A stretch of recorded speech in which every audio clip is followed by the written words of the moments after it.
నువ్వు అందరితో బాగుంటావు, everything is good, but నీలో బ్యాలెన్సింగ్ లేదన్న. నువ్వు బ్యాలెన్స్ కావు. అంటే ఇట్స్ నెగటివ్ అని కాదు, కానీ హైపర్ అవుతావు. అంటే మనకి చీఫ్ అనేసరికి కొన్ని రెస్పాన్సిబిలిటీ ఆబ్వియస్లీ మాకు వస్తుంది. అది మనం చేయాలన్నప్పుడు కొంచెం బ్యాలెన్స్ అవ్వాలి. నువ్వు హైపర్ అవుతావు, నీ కోపం వస్తుంది.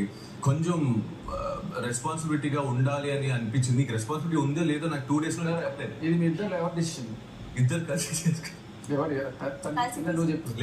కలిసే చేసాం. అంటే మిమ్మల్ని జడ్జ్ చేసేంత పెద్దవాళ్ళు అంటే ఆ స్థాయిలో లేము, మనం అంత చేయలేమని. ప్లీజ్ ఆ మాట అనుకో.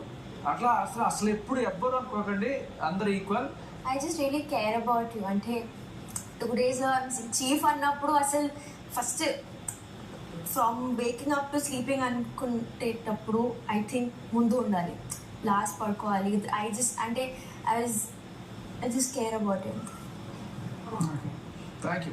మీరు ఒక డెసిషన్ తీసుకున్నారంటే దాంట్లో 100% న్యాయం చేస్తారని నాకు అనిపిస్తుంది. నేనైతే లైఫ్లో గెలిపోయిన ఓటమినైనా ఇలా తీసుకున్నాను కాబట్టి నేను ఇక్కడి వరకు వచ్చాను. నిజంగా చెప్తున్నా. ఎందుకంటే దాన్ని నేను మనసుకు తీసుకున్నాను అనుకో, రేపు పొద్దున్న వేరే పని చేయలేదు. తీసుకోవడం కరెక్టే, కానీ డిసిషన్ రైట్, ఇది లైట్ అనడం లైట్ అలా